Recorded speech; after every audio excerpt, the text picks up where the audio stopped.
Some men don't break when they lose love. They break when they realize what they threw away. Lee Sung-ho was untouchable, the kind of man who inherited blood empires and wore them like fine silk. 15 months ago, he'd chosen power over the one person who made him believe he could be something other than his father's shadow. He'd walked away from Sharon Williams without looking back, convinced that men like him didn't get to keep soft things. 15 months of silence. 15 months of building an empire on the bones of what he'd sacrificed. And then he sees her. Incheon International Airport, Gate 47. She's wearing red, like a wound that never healed, and in her arms, a baby boy with eyes that mirror his own. His fiancée stands beside him, diamond glinting, honeymoon plans still warm on her phone. The wedding is in 3 days. The merger that will make him unstoppable is already signed. But the child staring back at him just shattered every lie he's built. This is the story of the Mafia boss who thought he could outrun his past, and the systems architect who learned to survive without him. It's about the son he never knew existed, and the 8 secrets that will tear his entire world apart. Welcome to Ruthless Romance Tales. And honey, you just stepped into something you can't unsee. If you've been riding with me, you know we don't do safe here, we do dangerous, we do addictive, we do the kind of love that brands your soul and refuses to let go. And if you're new, buckle the hell up, because what you're about to witness is a collision so violent, so inevitable, it'll rewrite everything you thought you knew about romance. Hit that like button like your life depends on it. Subscribe because you're already hooked. And smash that notification bell, because missing what comes next would be a crime. Now let's watch how the Mafia boss's life changes forever. The airport tasted like recycled air and other people's goodbyes. Lee Sung-ho moved through the VIP terminal with the kind of confidence that came from never being told no. At 32, he'd perfected the art of presence. People stepped aside before he asked. Security nodded without checking credentials. Even the lighting seemed to bend around him, catching the dark ink that crawled up his neck and disappeared beneath his collar. A reminder that he'd earned his position in ways polite society pretended not to understand.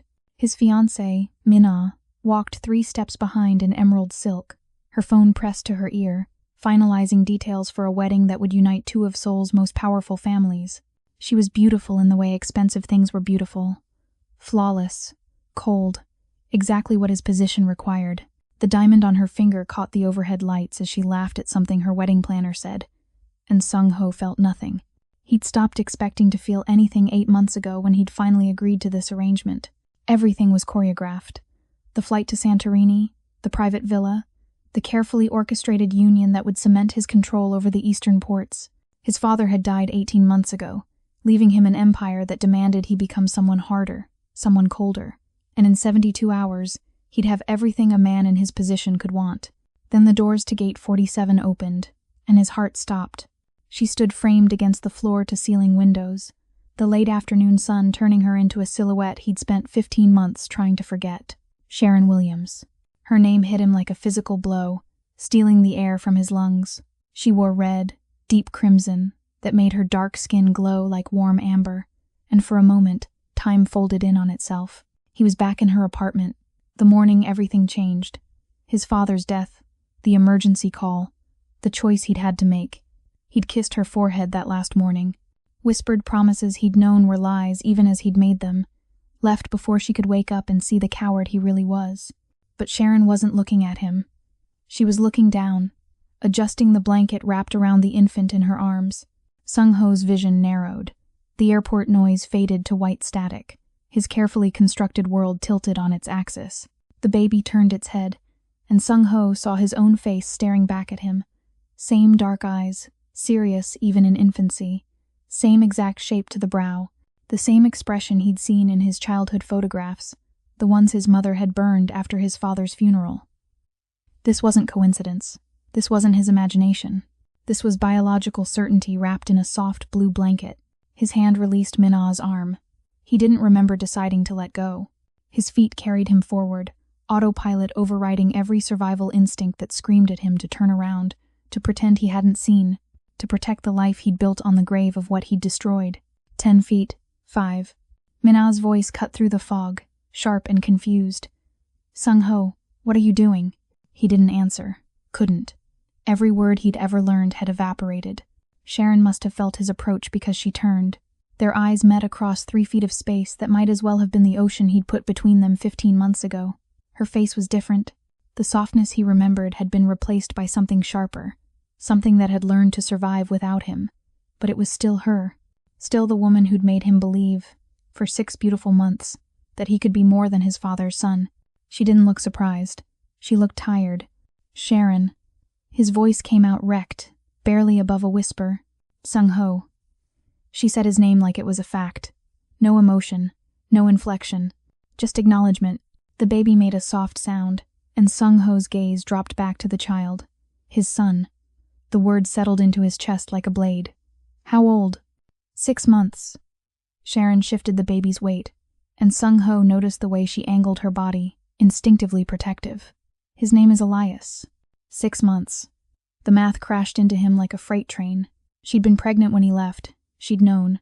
Or maybe she'd found out days after, weeks after, alone in that apartment while he'd been drowning himself in his father's empire. He'd missed the birth. The first smile, the first time those eyes had opened and looked at the world. 6 months of his son's life. Gone. Because he'd been too much of a coward to choose love over legacy. Behind him, Minna's heels clicked closer. Who is this? Her voice carried the kind of edge that came from a lifetime of getting exactly what she wanted. Sharon's eyes flicked past Sung-ho to his fiancée, taking in the emerald dress, the diamond, the possessive way Minna's hand reached for his arm. Something flickered across Sharon's face. Not jealousy. Something colder. Recognition. No one important, Sharon said, but she was looking at Sung-ho when she said it. Just someone he used to know. The words hit harder than any accusation could have. Used to know. Past tense. As if 15 months had erased everything they'd been to each other. As if the child in her arms hadn't been created from nights when he'd believed, for just a moment, that he could be more than blood and violence. Sharon, wait. Congratulations on your engagement. She cut him off, her voice perfectly level. I saw the announcement. Very strategic match. She adjusted Elias again, and Sung-ho caught a glimpse of a boarding pass tucked into her purse. Jeju Island. One way. We need to board. You can't just... His hand reached out instinctively, but he stopped himself before touching her. He wasn't sure he had that right anymore. I can, actually. Sharon's eyes met his, and for the first time, he saw something beyond the exhaustion. Something that looked like carefully controlled rage. I've been doing everything without you for 15 months, Sung-ho. I got very good at it. She walked past him, carrying his son toward the gate, and Sung-ho stood frozen, watching the 2 most important people in his life disappear into a crowd of strangers. Minna's hand tightened on his arm, her nails digging in through his jacket. Who was that? Sung-ho couldn't answer, couldn't think. Behind him, he heard Minna's phone ring, heard her step away to answer it, her voice dropping to an urgent whisper. But none of it mattered. Nothing mattered except the red dress vanishing through the gate and the child who had his eyes. He'd spent 15 months building an empire, and in 30 seconds, he'd discovered he'd built it on the wrong foundation. The fluorescent lights buzzed overhead. Someone's suitcase wheel squeaked past. The gate agent called for final boarding, and Lee Sung-ho, the man who controlled half of Seoul's underground, stood paralyzed in the middle of an airport, finally understanding what it meant to lose. Minna returned to his side, her expression unreadable. Her phone was still in her hand, screen glowing. We need to leave. Now. I need to talk to her. No. Minna's voice was flat. You need to get in the car, go home, and forget you saw anything. Sung-ho looked at her, really looked at her, and saw something in her eyes that made his instincts scream. What did you just do? Minna smiled, and it didn't reach her eyes. I called my father. He's very interested in meeting the woman who could ruin our merger. She glanced toward the now empty gate, then back at him. Jeju Island is small, Sung-ho. Very easy to find someone there. The threat hung in the air between them, unspoken but crystal clear. Sung-ho's jaw tightened. If you touch her, you'll what? Minna's smile widened. Choose her over your empire? Over everything your father built? Over everything you've become? She stepped closer, her voice dropping to a whisper. We both know you already made that choice 15 months ago. Don't pretend you're a different man now. The words were poison, but they were also truth. He had chosen. He'd walked away, and now Sharon was walking away from him, taking his son to an island Mina's family could reach with a single phone call. The overhead speakers crackled. Final boarding for Jeju. Last call. Sung-ho's hands curled into fists at his sides. He had 72 hours until the wedding. 72 hours until the merger was finalized and Mina's family became untouchable. 72 hours to figure out how to protect the woman he'd abandoned and the son he'd never known existed. The gate door closed with a hollow thud, and Sung-ho realized, with the kind of clarity that only came from absolute catastrophe, that the next 3 days would determine whether he spent the rest of his life as a king or as a father. He couldn't be both. Not anymore. The car ride back to his penthouse was suffocating. Mina sat beside him in silence, her phone dark now, resting in her lap like a loaded weapon. Lieutenant Jin drove, his eyes occasionally flicking to the rearview mirror, watching Sung-ho with the kind of concern reserved for men who looked like they were about to shatter. Sung-ho stared out the window, watching Seoul blur past. Neon signs, street vendors, couples walking hand in hand, normal people living normal lives. None of them knew they were driving past a man who'd just had his entire world rewritten in 30 seconds. Elias. The name echoed in his skull. His son, 6 months old. 6 months of existence that Sung-ho had missed because he'd been too busy becoming the man his father had demanded he be. Too busy consolidating power, eliminating rivals, building an empire on the foundation of everything he'd sacrificed, including her. Sharon's face haunted him. Not the soft, smiling woman he remembered from 15 months ago, but the harder version he'd just seen. The one who'd looked at him with exhaustion instead of love. The one who'd called him someone she used to know, like he was a stranger instead of the man who'd held her through nightmares, who'd laughed at her terrible cooking, who'd promised her forever and then disappeared before sunrise. You're thinking about her. Mina's voice cut through his thoughts, sharp and clinical. Sung-ho didn't answer. Understandable, she continued, examining her nails like they were discussing the weather. Finding out you have a child is shocking. But it doesn't change anything, Sung-ho. The wedding is still happening.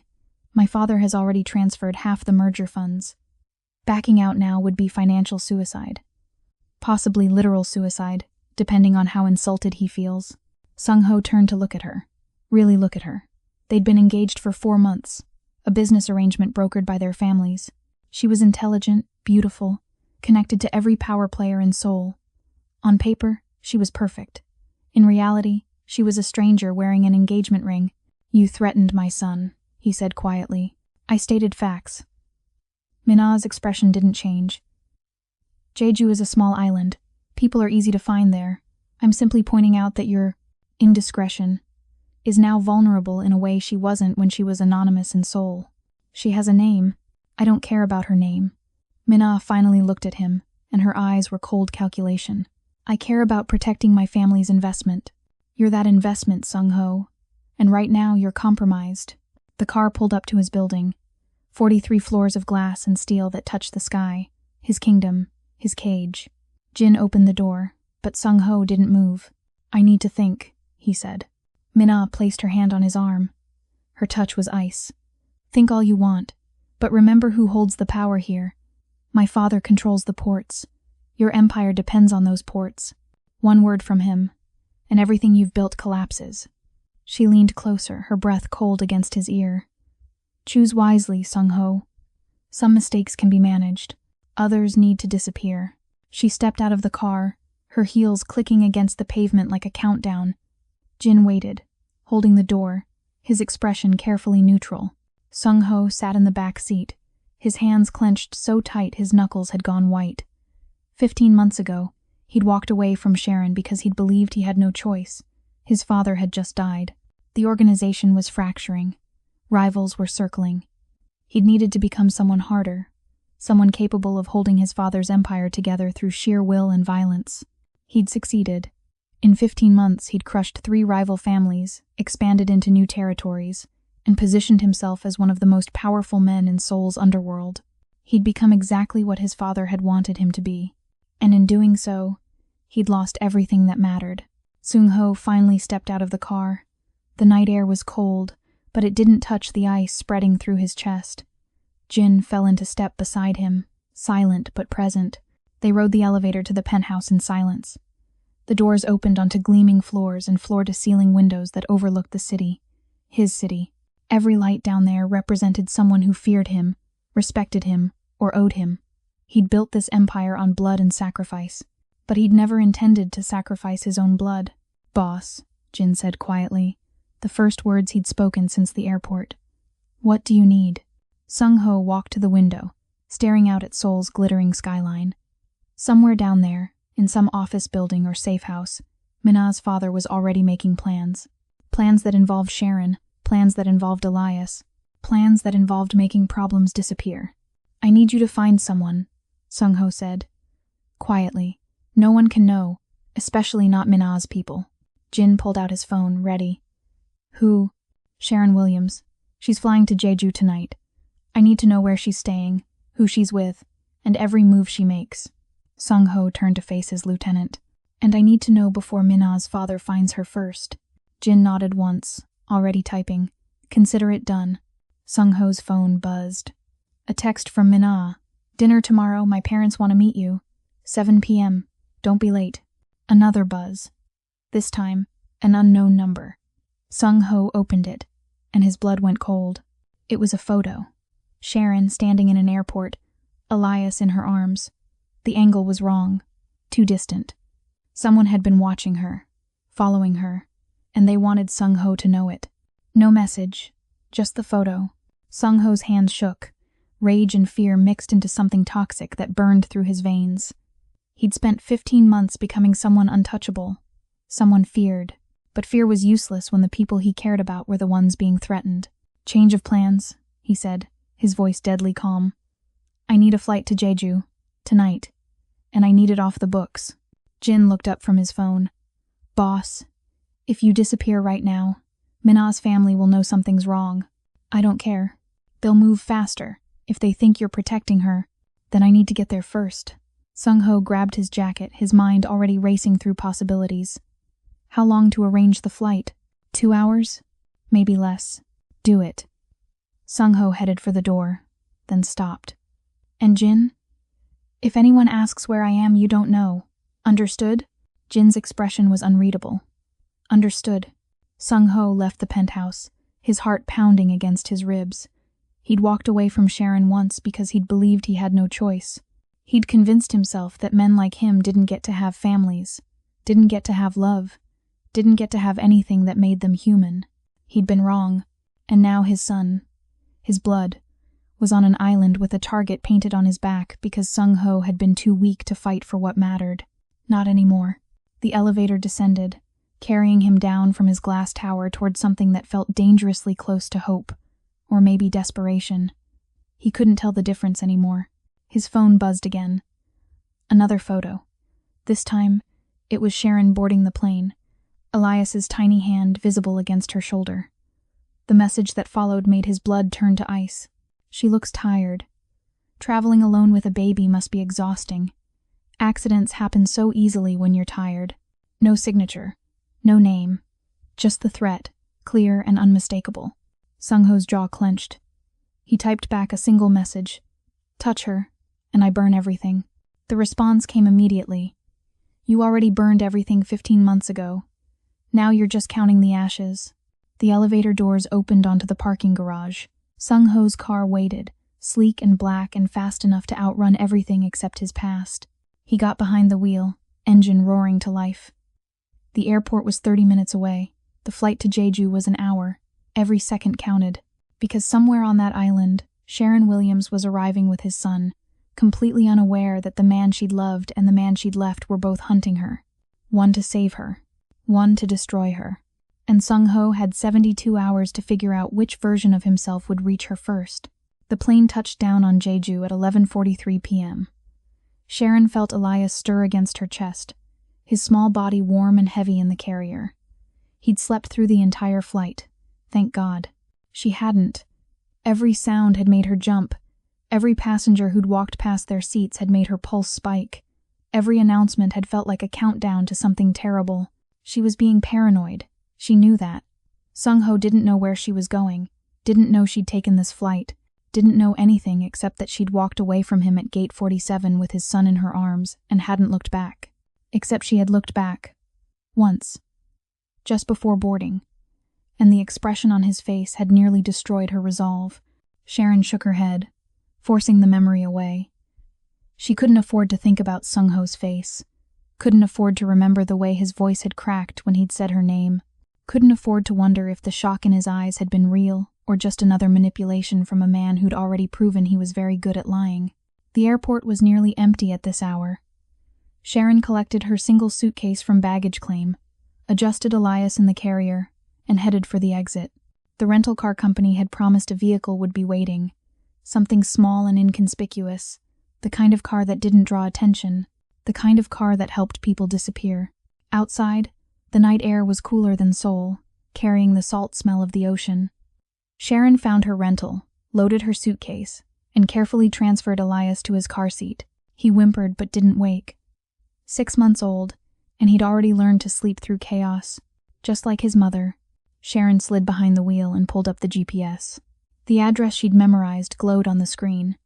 A small house on the eastern coast, away from the tourist areas, isolated, private, safe. Or at least, that's what she'd told herself when she'd rented it 3 weeks ago, back when finding Sung-ho again had seemed like an impossibility rather than an inevitability. The drive took 40 minutes. Dark roads, scattered streetlights, the occasional house with warm windows. Normal people living normal lives. Sharon envied them.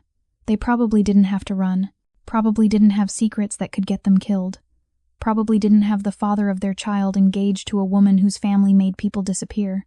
She'd done her research on Minna's family, the Kangs. They weren't just wealthy. They were connected to every shadow in Seoul. Money laundering, political corruption, and rumors of worse things that no one dared speak about out loud. And Minna's father, Kang Jae-sung, was the spider at the center of that web. Sharon's hands tightened on the steering wheel. She'd known going to that airport was dangerous, known that seeing Sung-ho again could trigger consequences she wasn't prepared for, but she'd needed him to know, needed him to see what he'd left behind, needed him to understand that she hadn't just disappeared, she'd survived. And now Elias would grow up knowing his father's face, even if his father never deserved to know his. The GPS announced her destination. Sharon pulled into a gravel driveway. The house was exactly as advertised. Small, white, surrounded by trees. The ocean whispered somewhere in the darkness beyond. She could hear waves crashing against rocks. She unloaded the car quickly, carrying Elias inside first, then returning for the suitcase. The house smelled like wood and sea salt. Clean, empty, safe. Sharon locked the door behind her. Triple-checked it, then checked the windows. All secure. She was being paranoid again. Elias started crying. Hungry. Sharon settled into the small living room's worn couch and fed him, her mind drifting despite her best efforts. Back to Seoul, back to the airport, back to the moment Sung-ho had looked at his son for the first time and his entire face had gone pale. That hadn't been fake. She knew Sung-ho's tells, knew when he was performing and when he was breaking, and at that airport, he'd been breaking. Good, the bitter part of her whispered. Let him break. Let him feel even a fraction of what she'd felt 15 months ago when she'd woken up alone, pregnant, and abandoned by the only man she'd ever loved. But the softer part of her, the part she tried to bury, wondered if maybe she'd been wrong. Maybe he really hadn't known. Maybe when he'd left that morning, he'd had no idea what he was leaving behind. Elias finished eating and fell back asleep. Sharon carried him to the bedroom, laid him gently in the portable crib she'd set up earlier that week during her preparation trip. She stood there for a long moment, watching his tiny chest rise and fall, his perfect face peaceful in sleep. He looked so much like Sung-ho, it physically hurt. Sharon's phone buzzed. She pulled it from her pocket, expecting spam. Instead, it was an email from an address she didn't recognize. No subject line, just an attachment. She opened it. Her blood turned to ice. It was a photo. Taken tonight, in Seoul, at the airport. The angle was from above, distant, like someone had been watching from the second-floor observation area. In the photo, Sung-ho stood frozen at gate 47, his face pale, his hand reaching toward her, retreating back. But that wasn't what made Sharon's heart stop. In the background, barely visible in the crowd, was a man, Asian, 30s, expensive suit. And he was looking directly at Sharon and Elias with an expression that made her skin crawl. The email pinged again. A message this time, just 2 lines.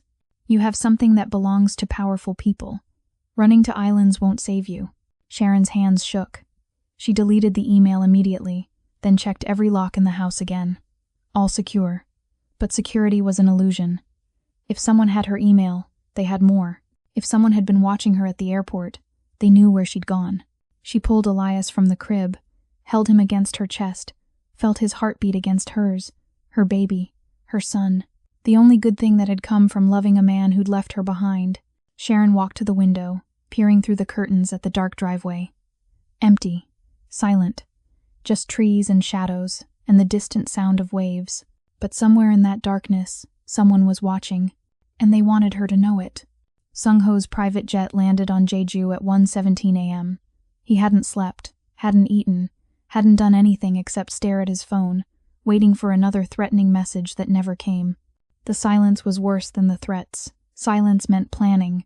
Silence meant someone was already moving. Jin met him on the tarmac with a tablet and a grim expression. I found her. She's renting a house on the eastern coast. Remote location. No neighbors within a kilometer. Smart, Sung-ho muttered. Sharon had always been smart. It was one of the things he'd loved about her. One of the many things he'd thrown away. There's a problem. Jin swiped through images on the tablet. Someone else is looking for her too. I tracked 3 separate searches for her name in the past 2 hours, all coming from IP addresses linked to Kang family servers. Sung-ho's jaw clenched. Minna had wasted no time. How long do we have? Hard to say. They're being thorough. Running background checks, pulling flight records, checking rental agreements. My guess? They'll have her location by morning. 6 hours. Maybe less. Sung-ho grabbed the tablet, memorizing the address. Get me a car. Something fast. Already waiting. Jin hesitated. Boss, if you go to her now, you're confirming she matters. Minna will use that against you. She already knows she matters. Sung-ho headed toward the car, a sleek black sedan that looked too expensive for Jeju's quiet roads. The question is whether I get there before her father's people do. And if you do get there first? Jin followed, his voice careful. What then? You haven't seen her in 15 months. She walked away from you at that airport without a second glance. What makes you think she'll even open the door? Sung-ho stopped, his hand on the car door. She won't. But I'm not going there to talk. Then why? I'm going there to watch. Sung-ho slid into the driver's seat. If the Kangs are hunting her, she needs protection. Even if she doesn't want it. Even if she hates me. Jin leaned against the car door, his expression unreadable. You're risking everything for a woman who left you. I left her first, Sung-ho said quietly. And she was carrying my son when I did. He started the engine. I'm not losing them twice. Jin stepped back, nodding once. Call if you need backup. Sung-ho pulled onto the dark road, GPS guiding him toward the eastern coast. The island was beautiful in daylight, all volcanic rock and green hills and ocean views.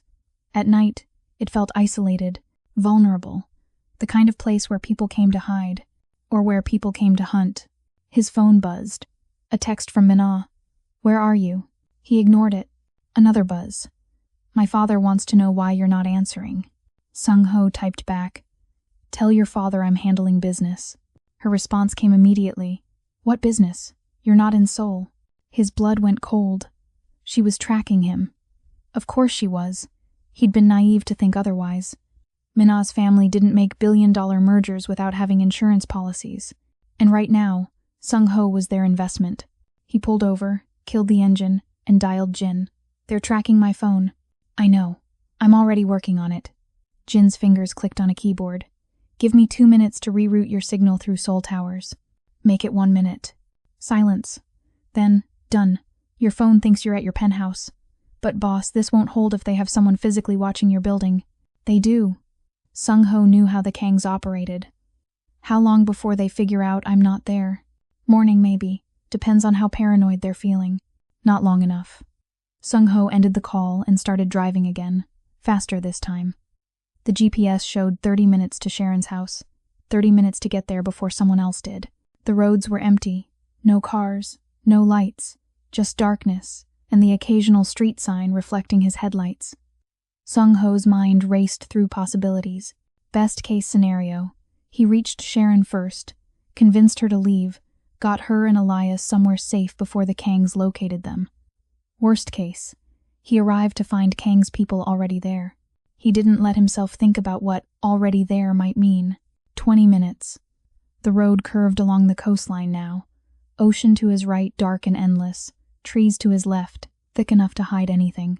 His phone buzzed again. Unknown number. Sung-ho's stomach dropped. He opened the message. Another photo. Sharon's rental house. Taken from the tree line. Lights on in the front window. The angle showed the living room clearly. And in that living room, visible through the glass, was Sharon holding Elias. The message below the photo made his blood boil. Pretty house. Shame about the security. Those locks won't stop anyone determined. Sung-ho's foot slammed on the accelerator. The car surged forward, engine roaring. 15 minutes. He could make it in 10 if he pushed. Another message. Does she know you're coming? Or will you be just another intruder in the night? Sung-ho didn't respond. Didn't slow down. His hands gripped the steering wheel so tight his knuckles went white. The GPS showed 5 minutes. The road narrowed, gravel crunching under his tires. He killed his headlights, relying on moonlight and memory. Sharon's house appeared ahead, a small white structure tucked between trees. Lights still on, no other cars visible, but that didn't mean anything. Professionals didn't park in driveways. Sung-ho stopped the car 50 meters away, hidden by trees. He got out quietly, every sense heightened. The ocean crashed nearby. Wind rustled through leaves, and beneath it all, the sound of his own heartbeat, loud and fast and terrified. He moved through the shadows toward the house, staying low. Through the window, he could see Sharon pacing, Elias against her shoulder. She looked exhausted, frightened. Her phone was in her hand, screen glowing. She'd gotten the messages too. Sung-ho circled the house, checking for signs of intrusion. Nothing, but someone had been here. Recent footprints in the soft earth near the back window. Size 11, maybe 12. Professional boots. And they led away from the house, back into the trees, back toward where Sung-ho had parked his car. His blood turned to ice. He spun around, hand reaching for the gun Jin had given him. A figure stepped out of the shadows. Male, Asian. Expensive suit despite the late hour, and he was smiling like he'd been waiting for this exact moment. Lee Sung-ho, the man said quietly. Kang Jae-sung sends his regards. Sung-ho's hand stayed on his weapon, but he didn't draw it. Not yet. The man in front of him was alone, which meant he was either supremely confident or supremely stupid. Men who worked for Kang Jae-sung were rarely stupid. You have a message, Sung-ho said, his voice flat. Deliver it. The man's smile widened. He was younger than Sung-ho had initially thought. Late 20s maybe. Handsome in a way that felt calculated. Everything about him screamed money and privilege. Mr. Kang wants you to know he understands. Young love, old flames, unexpected children. It's very romantic. Get to the point. The point is that romance and business don't mix well. The man pulled out his phone, tapped the screen, and held it up. A document glowed in the darkness. Contract terms, financial projections. The merger agreement between Sung-ho's organization and the Kang family. This represents 18 months of negotiation, billions of dollars, political connections that took decades to build. Are you really willing to throw it all away for a woman who clearly wants nothing to do with you? Sung-ho's jaw clenched. She has a name. I'm sure she does. The man pocketed his phone. But names don't matter.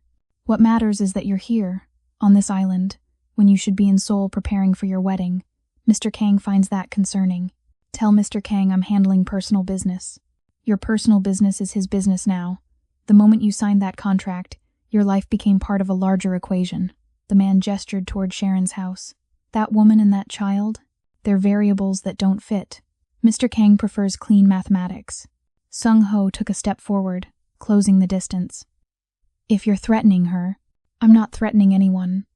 The man held up his hands, still smiling. I'm simply explaining reality. Mr. Kang is a businessman. He solves problems efficiently. Right now you have a problem. He's offering to solve it for you. I don't need his help. Don't you? The man's expression shifted, something colder sliding beneath the polished surface. You're engaged to his daughter. The wedding is in 3 days. And yet here you are, standing outside your ex-girlfriend's house in the middle of the night, looking like a man about to make a catastrophic mistake. He paused. Mr. Kang would like to help you avoid that mistake. By doing what exactly? The man shrugged. By making the problem disappear. Quietly, permanently, no mess, no complications. You go back to Seoul, marry Mina, and live the life you've built. Everyone wins. Sung-ho's hand tightened on his weapon. Everyone except Sharon and my son. Collateral damage is unfortunate but sometimes necessary. The man's tone was conversational, like discussing the weather.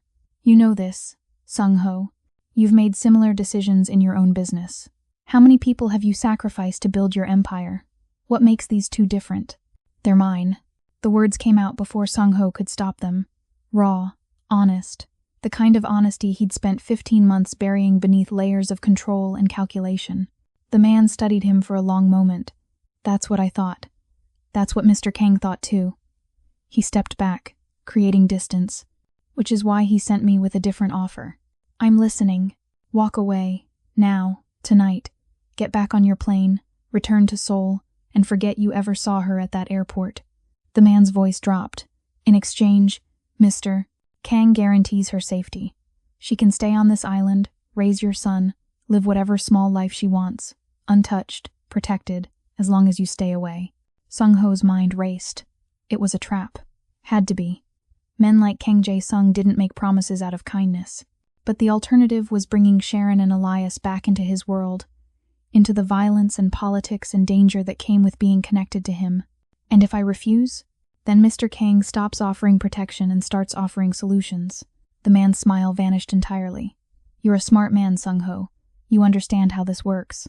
You can have your empire or you can have her. But you can't have both. Not anymore. Sung-ho looked past the man toward Sharon's house. Through the window, he could see her sitting now, Elias asleep on her shoulder. She looked peaceful, safe, everything she wouldn't be if he brought her back into his life. How do I know he'll keep his word? Sung-ho asked quietly. You don't. But you know what happens if you refuse. The man pulled out a business card, held it out.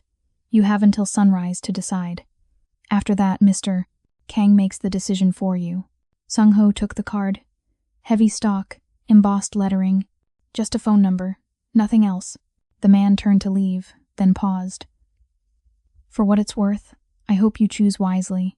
That child deserves a father, even if that father has to love him from a distance.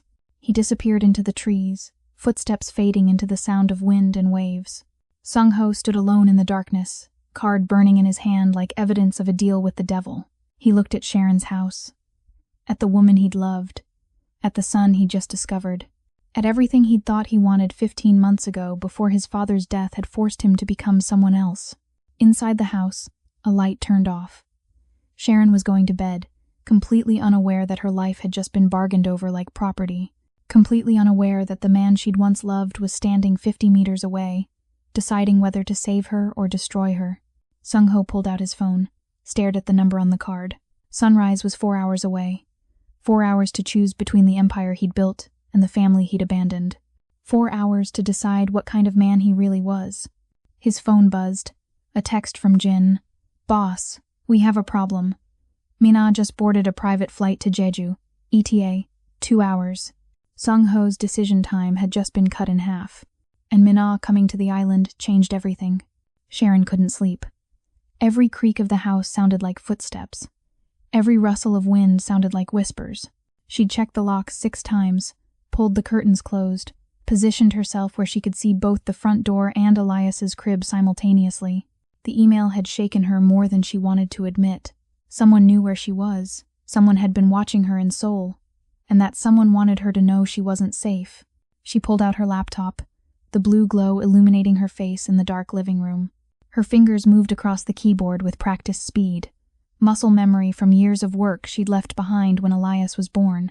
Systems architecture, network security, digital forensics, skills she'd sworn she'd never use again. But desperate times required desperate measures. Sharon pulled up the email header, started tracing the source. Whoever had sent it had used proxy servers, routing the message through 5 different countries. Professional work, but not perfect work. Everyone made mistakes, even professionals. She cracked the first layer within 10 minutes. Tokyo server. Corporate IP address registered to a holding company she didn't recognize. She dug deeper, following the digital breadcrumbs backward through the network. Second layer. Singapore. Financial server. Encrypted transactions, offshore accounts, getting warmer. Third layer. Seoul. And there it was. The origin point. An IP address she recognized immediately because she'd seen it before, 15 months ago, when she'd been stupid enough to love a man whose world was built on secrets. Lee Sung-ho's private server. Sharon's hands froze on the keyboard. Her heart hammered against her ribs. Sung-ho had sent the email. Sung-ho had the photo of her at the airport. Sung-ho had been threatening her. No, that didn't make sense. She'd seen his face at gate 47. The shock had been real. The devastation had been real. He hadn't known about Elias. She'd stake her life on it, which meant someone else had access to his server. Someone close enough to use his systems. Someone who wanted Sharon to think the threats were coming from him. Min-ah. The realization hit like ice water. Min-ah had access to everything Sung-ho owned.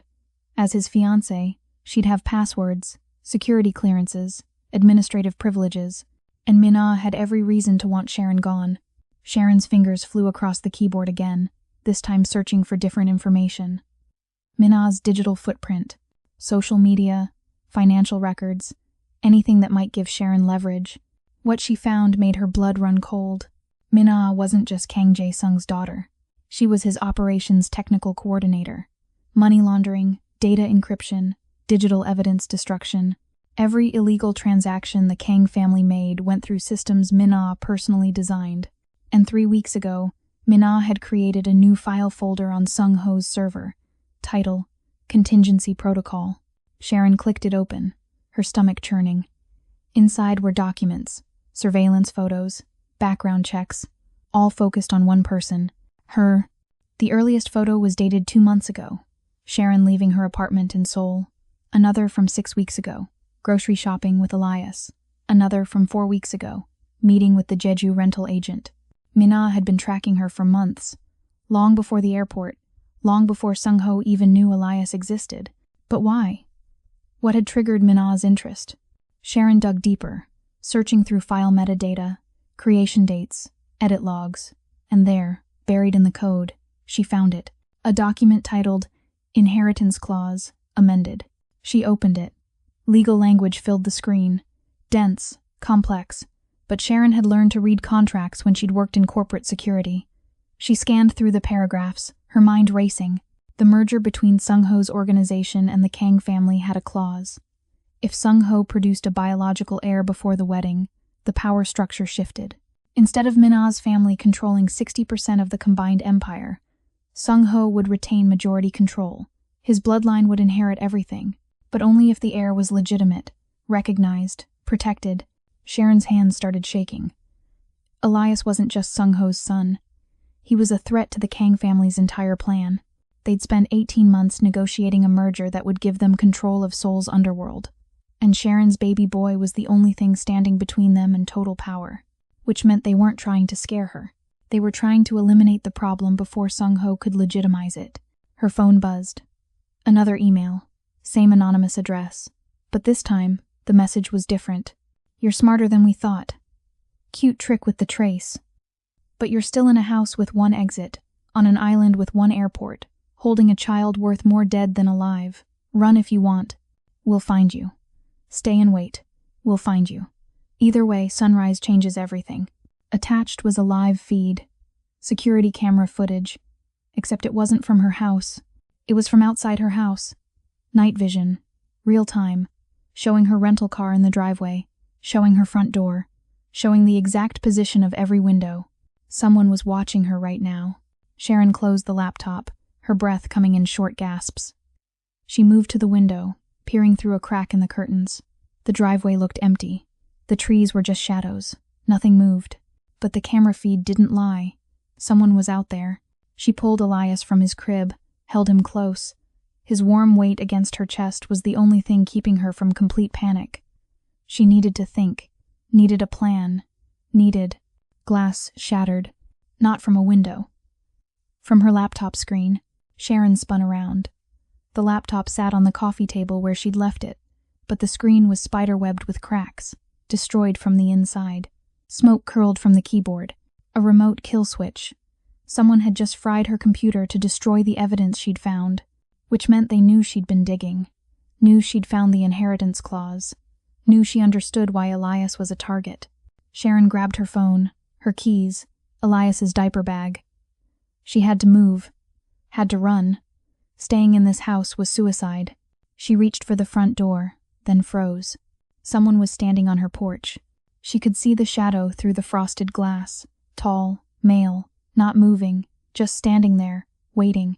Sharon backed away slowly. Elias clutched to her chest. The back door. She could. Knock, knock, knock. 3 measured strikes on the front door. Then a voice. Low, familiar, devastating. Sharon, it's me. Open the door. Sung-ho, the man she'd loved. The man who'd abandoned her. The man whose server had just been used to threaten her life. And he was standing on her porch at 3 a.m, asking her to let him in. Sharon's hand hovered over the doorknob, her entire body trembling. Every instinct screamed at her to run, to grab Elias and bolt out the back door, to trust nothing and no one, especially not the man who'd left her pregnant and alone. But another part of her, the part that had spent 15 months wondering if she'd been wrong about everything, whispered different advice. Sharon, please. Sung-ho's voice was raw. I know you have no reason to trust me. I know I don't deserve it. But there are people coming, and we don't have time for me to explain through a door. Your people are already here, Sharon said, her voice steadier than she felt. Someone just killed my laptop remotely. Someone's been watching this house. And the threats came from your server, Sung-ho. Your system. Silence. Then, I know. That's why I'm here. Sharon pressed her back against the wall. Elias stirring against her shoulder. Did you send them? No. Did you know about them? Not until tonight.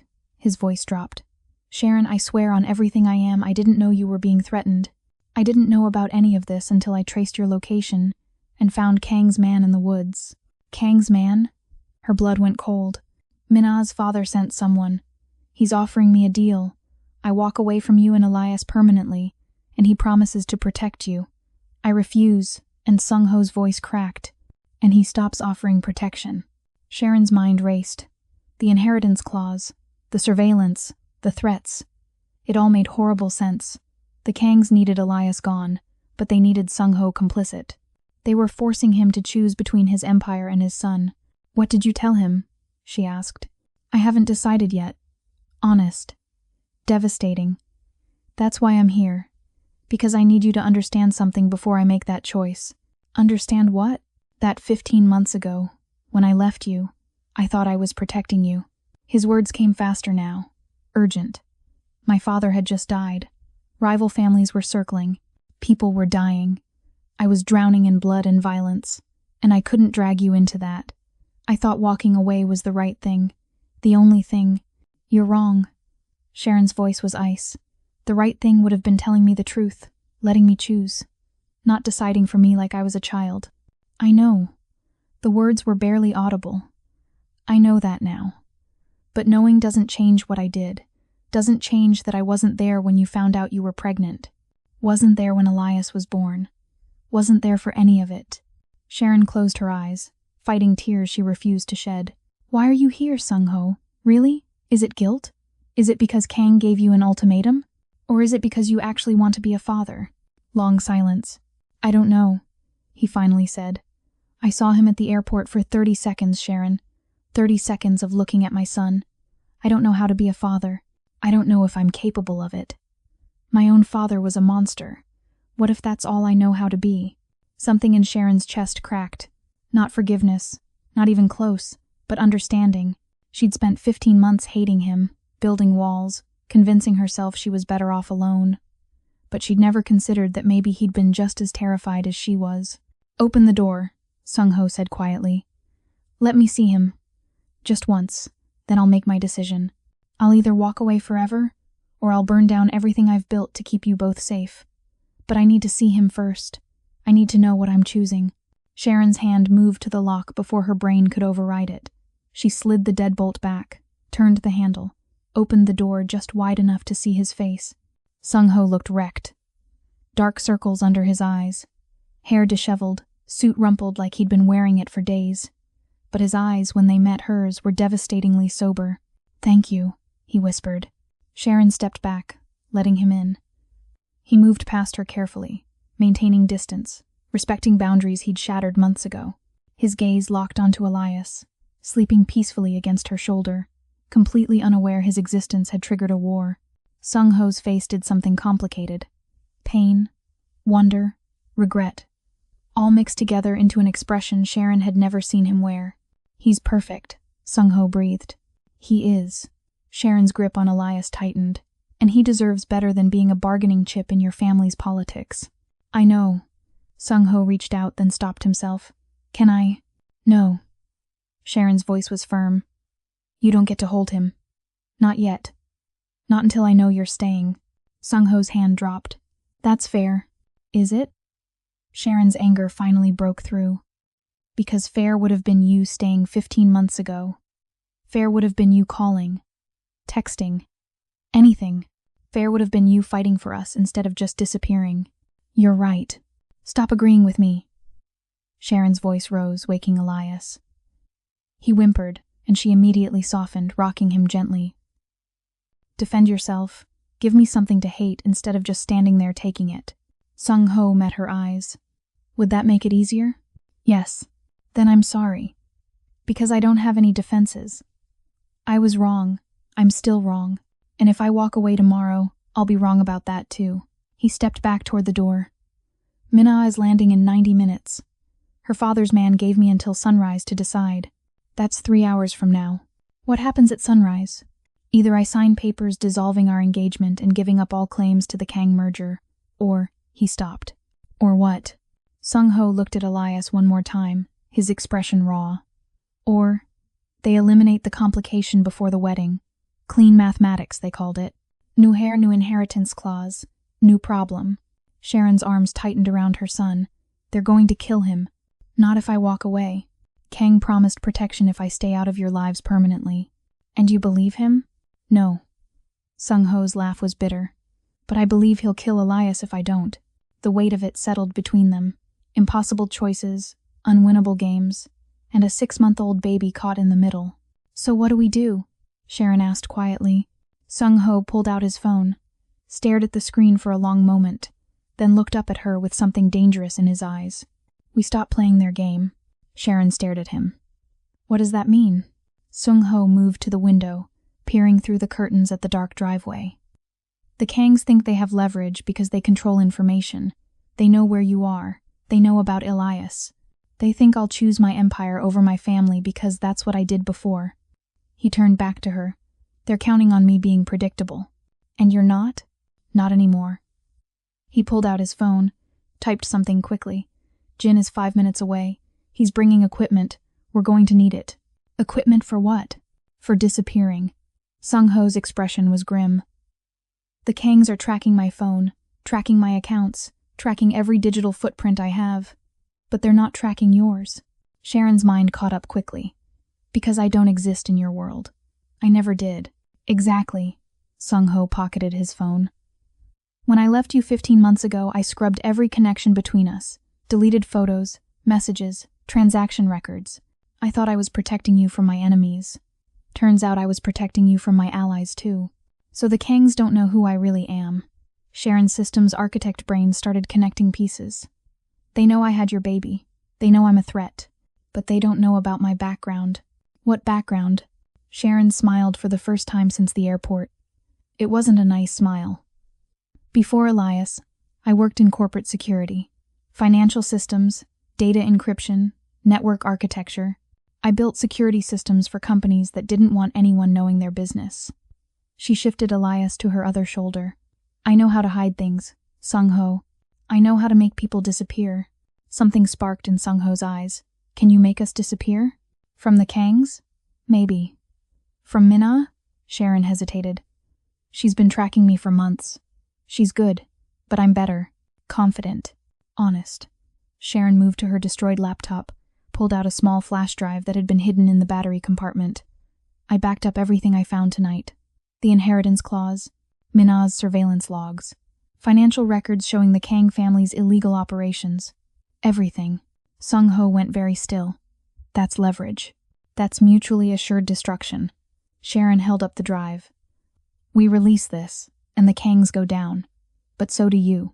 Your merger, your organization, your entire empire gets exposed.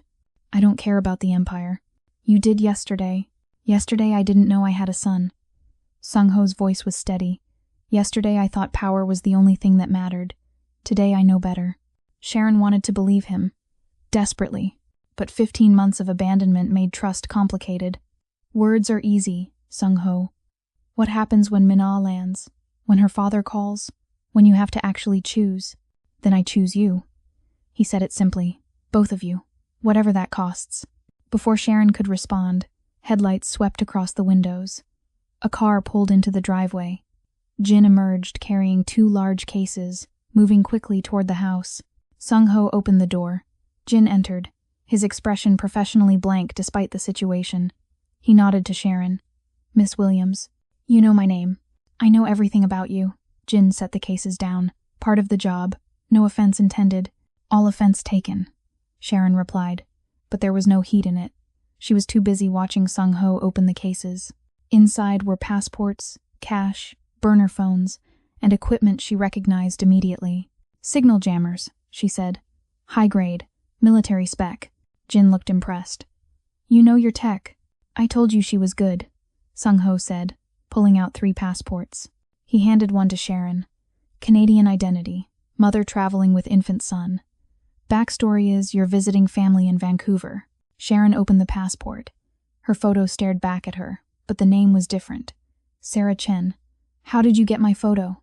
Security camera from your apartment building. Jin pulled out a tablet. I hope you don't mind. We needed it for the documents. Sharon should have been angry, should have been terrified that Sung-ho's people had been watching her. But right now, fake passports meant escape, and escape meant Elias stayed alive. What about you? She asked Sung-ho. He held up his own passport. Dead businessman. Lee Sung-ho dies tonight in a car accident on the way back to Seoul. Very tragic. Closed casket funeral. Sharon's breath caught. You're faking your death. Only way to break free.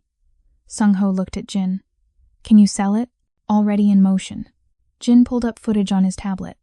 Your car, currently being driven by someone roughly your build, will go off a cliff in approximately 30 minutes. Vehicle fire will make identification difficult. DNA samples from your medical records have been compromised. The body they'll find won't be you, but the paperwork will say it is. And Mina will be very upset to learn her fiancé died hours before the wedding. Jin's expression was carefully neutral. Tragic timing. Sharon processed this. If you're dead, the merger collapses. Completely. Sung-ho's smile was sharp. No groom, no heir, no inheritance clause. The Kangs get nothing. They'll know you faked it. Eventually. But by then we'll be gone. He looked at her seriously. This only works if you trust me, Sharon. If you get on a plane with me tonight and disappear. New identities. New lives. No empire. No organization. Just us. Just us. Sharon repeated. You're asking me to run. To hide. To raise Elias in witness protection, basically. I'm asking you to live. Sung-ho stepped closer. Whatever that looks like, whatever you need it to look like, I'm done choosing power over people. I'm done being my father's son. He glanced at Elias. I want to be his father instead. If you'll let me. Sharon looked at the man in front of her. The man who'd left her. The man who was offering to die to save her. The man who was finally choosing them. It still wasn't forgiveness. Wasn't even close. But it was a start. Where would we go? She asked quietly. Anywhere you want. I want somewhere he can grow up normal. Somewhere safe. Then that's where we'll go. Sung-ho held her gaze. I'll follow your lead, Sharon. This is your choice now. Not mine. Jin cleared his throat. We have 40 minutes before Mina lands. If we're doing this, we need to move. Sharon looked at Elias, sleeping peacefully through the conversation that was reshaping his entire future. Then she looked at the flash drive in her hand. The evidence that could destroy the Kangs. The insurance policy that might keep them alive. She made her decision. We're doing this, but first I need to send an email. Jin handed Sharon a clean laptop. Untraceable. Routed through 17 proxy servers. Whatever you're sending, they won't be able to track it back to this location. Sharon sat down, Elias still against her shoulder, and pulled up a secure email client. Her fingers flew across the keyboard. Sung-ho watched over her shoulder, reading as she typed. 2. Kang Jae-sung subject. Business proposal. Mr. Kang, by the time you read this, Lee Sung-ho will be dead. Tragic accident. I'm sure you'll be devastated. I'm writing to inform you that I have detailed records of every illegal transaction your family has made in the past 3 years. Money laundering, political bribes, weapons trafficking. I also have your daughter's surveillance logs showing she's been tracking me for months, including plans to eliminate my son. This information is currently stored in 3 separate locations with 3 separate attorneys who have instructions to release everything to international authorities if I miss a single weekly check-in call. I'm not interested in destroying you, Mr. Kang. I'm interested in living peacefully with my son. So here's my proposal. You forget I exist. You forget Elias exists. You never look for us, never track us, never acknowledge we were ever part of your world. In exchange, your secrets stay buried. If you agree, delete this email and move on with your life. If you refuse, well, I hope you like prison food. Respectfully. A concerned mother. Sharon hit send before she could second-guess herself. The email disappeared into the digital ether. Sung-ho was quiet for a long moment. That's either genius or suicide. It's insurance. Sharon closed the laptop. The Kangs respect power. This shows them I have it. Do you actually have attorneys with the files? Sharon smiled. I do now. I set up automated deadman switches 3 hours ago when I first traced the threats. If I don't enter a password every week, the files automatically release to 5 different law enforcement agencies across 3 continents. Jin actually looked impressed. You did that tonight? While managing a baby? Babies sleep sometimes. I multitask well. Sharon stood, adjusting Elias. Now we run? Now we run. Sung-ho grabbed 2 of the bags Jin had brought. Private airstrip 20 minutes from here. Plane leaves in 45 minutes. We'll be in Canada before Mina even realizes I'm gone. They moved quickly, loading the rental car with essentials. Sharon secured Elias in his car seat while Sung-ho and Jin did a final sweep of the house, wiping down surfaces, eliminating evidence. Jin approached Sharon as she was buckling in. For what it's worth, he's different around you. I've worked for him for 4 years. I've never seen him walk away from power before. He walked away from me once, Sharon replied quietly. That was different. He thought he was protecting you. Jin glanced toward the house where Sung-ho was finishing up. This time, he's protecting himself from becoming his father. That's harder. Before Sharon could respond, her phone buzzed. Unknown number. Against her better judgment, she opened the text. Clever email. But you made one mistake. You assumed I'm the only threat. Attached was a photo. Recent. Crystal clear. Jin's face. Standing next to Sung-ho in what looked like a private meeting. But in the background, barely visible, was someone Sharon recognized from her research earlier. Kang Jae-sung. The timestamp showed the photo was taken 6 days ago. Sharon's blood turned to ice. She looked up at Jin, who was now walking back toward the car, his expression pleasant and helpful, exactly like it had been all night. Jin, she said carefully. When did you start working for Sung-ho? 4 years ago, he smiled. Why? And before that? Jin's smile didn't waver. Does it matter? Sung-ho emerged from the house, locked the door, and jogged toward the car. He slid into the driver's seat, unaware of the tension. Ready? Sharon looked at Jin, at the man who'd brought fake passports and escape plans, at the man who'd been standing in a room with Kang Jae-sung 6 days ago, while supposedly being Sung-ho's loyal lieutenant. Twist #6. Jin was working for the Kangs. He'd been the inside man all along. Every move Sung-ho made, every plan, every location, Jin had been feeding it all to Mina's father, which meant their escape plan wasn't an escape at all. It was a trap. Sharon's hand moved slowly toward the door handle. Actually, I forgot something inside. Baby formula. Jin's hand shot out, gripping her wrist. Not hard enough to hurt. Hard enough to stop her. His smile never faltered. I packed formula, Miss Williams. 3 days' worth. You don't need to go back inside. Sung-ho noticed the grip. Jin, let her go. Of course. Jin released her immediately, holding up his hands in mock surrender. Just being helpful. But Sharon had seen it. The flash of something cold behind his eyes. The way his other hand had moved toward his jacket, where she'd bet everything he was carrying a weapon. They weren't going to make it to the airstrip. They weren't going to make it out of the driveway. Sung-ho started the engine. still oblivious. Jin climbed into the front passenger seat. Sharon sat in the back, Elias sleeping beside her, her mind racing through possibilities. She could tell Sung-ho, could expose Jin right here, right now. But Jin was armed. They were sitting in a car. Elias was within arm's reach. One wrong move and her son died. So Sharon said nothing, just texted with one hand while keeping her phone low, out of Jin's sightline. She pulled up the email account she'd just used, sent another message, this one to a different recipient. Someone she'd hoped she'd never have to contact again. Emergency extraction needed. Jeju Island. Current location compromised. Target: 1 adult female, 1 infant male. Threat level: extreme. Authorization code: Blackbird Protocol. She hit send, then deleted the message from her phone. No evidence, no trail.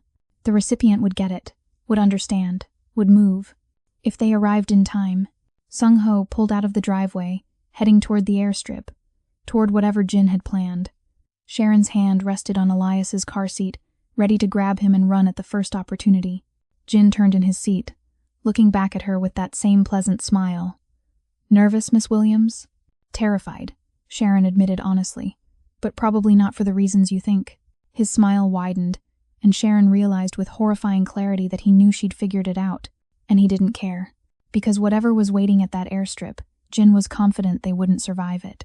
The car drove through the dark Jeju roads, carrying 3 adults, 1 baby, and enough secrets to kill them all.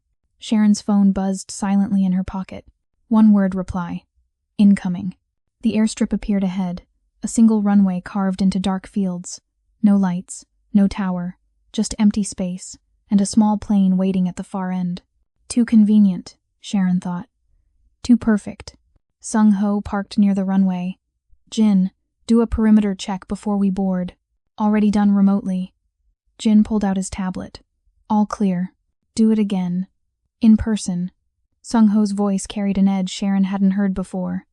I don't take chances with my family. Jin hesitated. Just a fraction of a second, but Sharon saw it. So did Sung-ho. Is there a problem? Sung-ho asked quietly. No problem. Jin opened his door. I'll check the plane. He walked toward the aircraft, his silhouette disappearing into shadow. Sung-ho immediately turned to Sharon. Tell me what's wrong. Sharon's heart hammered. How did you... You've been tense since we got in the car. You're watching Jin like he's a threat.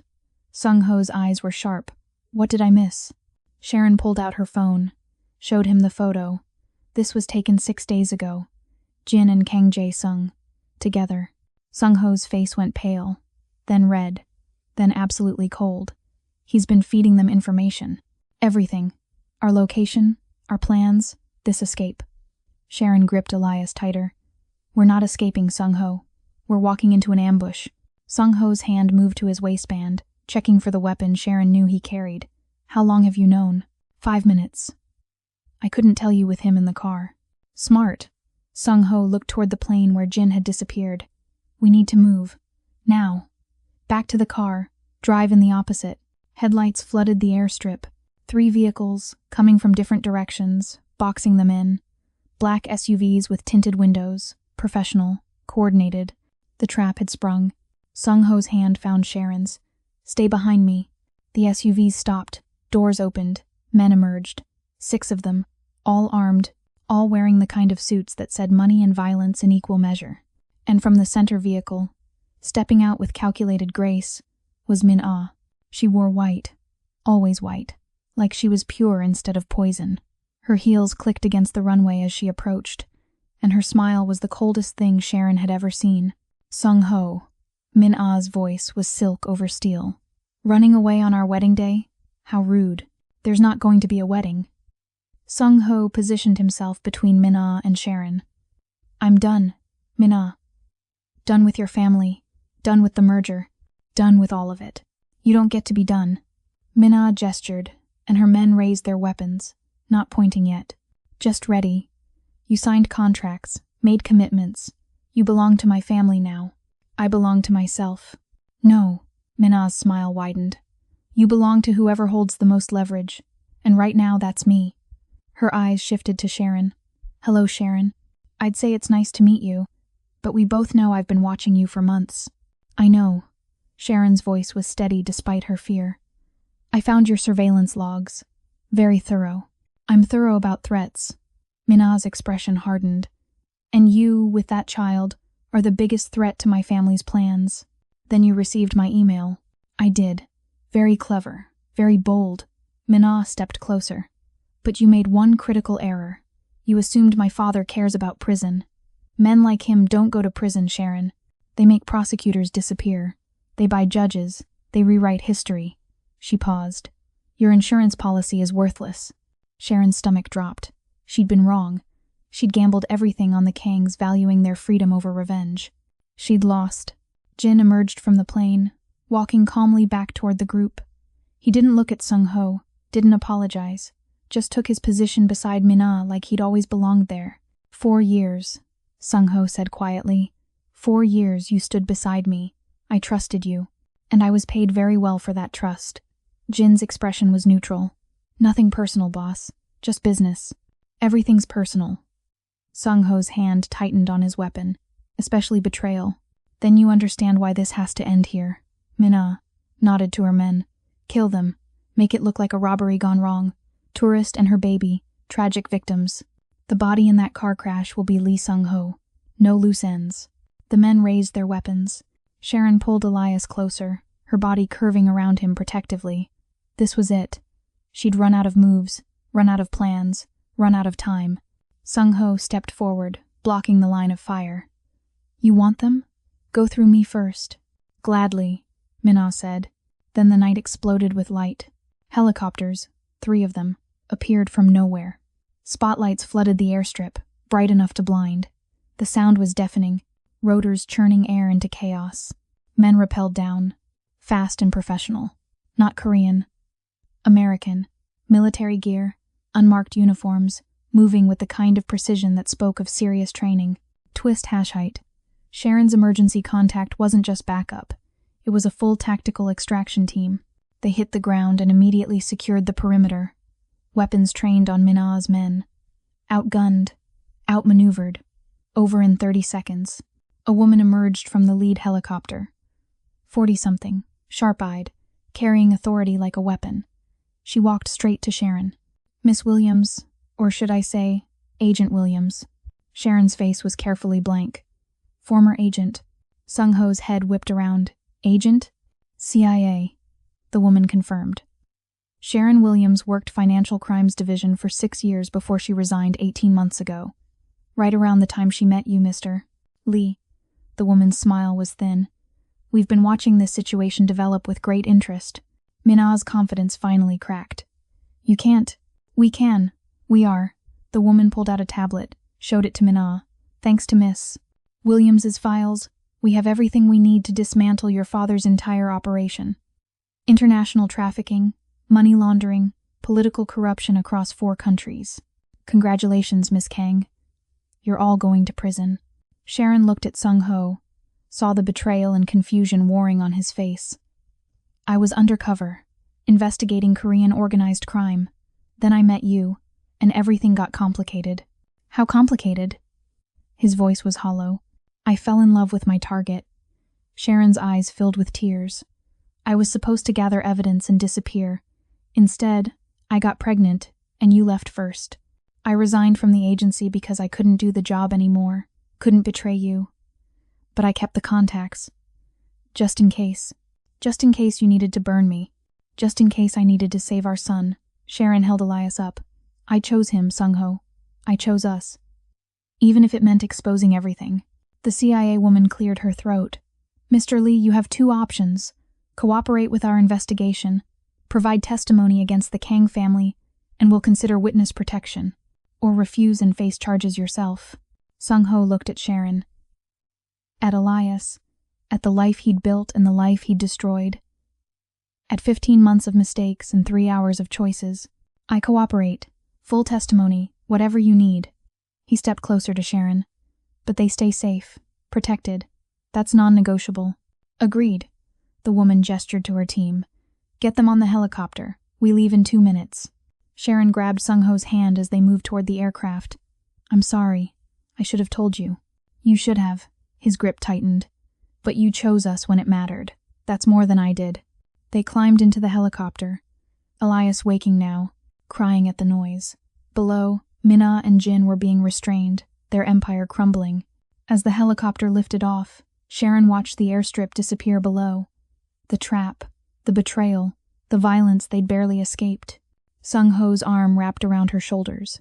What happens now? Now we disappear for real. New lives, new names, just the three of us. Will you forgive me? Eventually? Sharon looked at him. Really looked at him. The man who'd left her.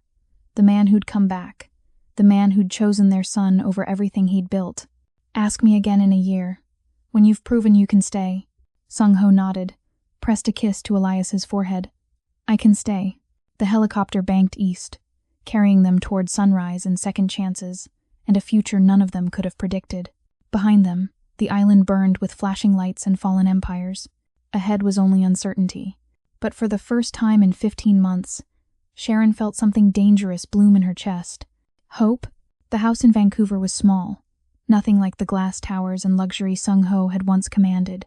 But the backyard had a swing set, and Elias's laughter filled the space in ways marble floors and expensive art never had. Sharon watched from the kitchen window as Sung-ho pushed their son on the swing.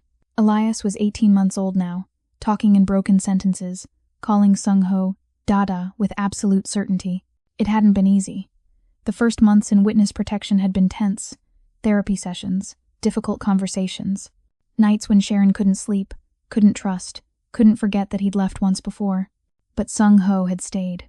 Through Elias's first steps, through teething and tantrums and 3 a.m. fevers, through Sharon's nightmares about Minna and what could have happened, through his own guilt and grief for the life he'd burned down, he'd stayed. The Kang family had fallen spectacularly. Kang Jae-sung was serving 40 years. Minna had taken a plea deal, 25 years minimum. Jin had disappeared into witness protection of his own, trading testimony for freedom. And Lee Sung-ho had died in that car crash, officially and completely. The man pushing the swing was David Chen now. Software consultant, boring, normal, alive. Sung-ho looked up, caught Sharon watching, and smiled. Not the dangerous smile of a mafia boss, just the tired, grateful smile of a father who'd been given a second chance. He walked toward the house, Elias bouncing in his arms. Someone needs a nap. Someone needs 2 naps, Sharon replied, taking their son. You look exhausted. Worth it. Sung-ho kissed Elias's forehead, then looked at Sharon. Can I ask you something? Always. A year ago, I asked if you'd forgive me. You said to ask again when I'd proven I could stay. He took her hand. So I'm asking, have I proven it? Sharon looked at this man who'd given up everything. His name, his empire, his entire identity. All to be a father. All to earn back what he'd thrown away. She thought about forgiveness. How it wasn't one moment but 1,000 small moments. Diaper changes and bedtime stories and showing up every single day, even when it was hard. You're getting there, she said softly. Then smiled. Ask me again next year. Sung-ho laughed, pulled her close, and kissed her. Not desperate, not passionate, just steady, sure, real. Elias squirmed between them, giggling. Dada, Mama, their family. Imperfect, complicated, hard-won, but theirs. He burned an empire to build a home. She risked everything to save their son. And together, they proved that some loves don't just survive, they transform. This was the story of the Mafia boss who learned that power means nothing without someone to share it with. And the woman who showed him that true strength isn't holding on, it's knowing when to let go. If this story grabbed your heart and refused to let go, show some love. Hit that like button. Subscribe to Ruthless Romance Tales for more stories that'll wreck you in the best way. And drop a comment telling me what you thought. Did you see those twists coming? Did Sung-ho earn his redemption? Let me know. And if you're craving more dark romance with characters who fight for love instead of just falling into it, stick around. Because we're just getting started. Until next time, remember, the most dangerous love stories aren't the ones that burn fast. They're the ones that refuse to die.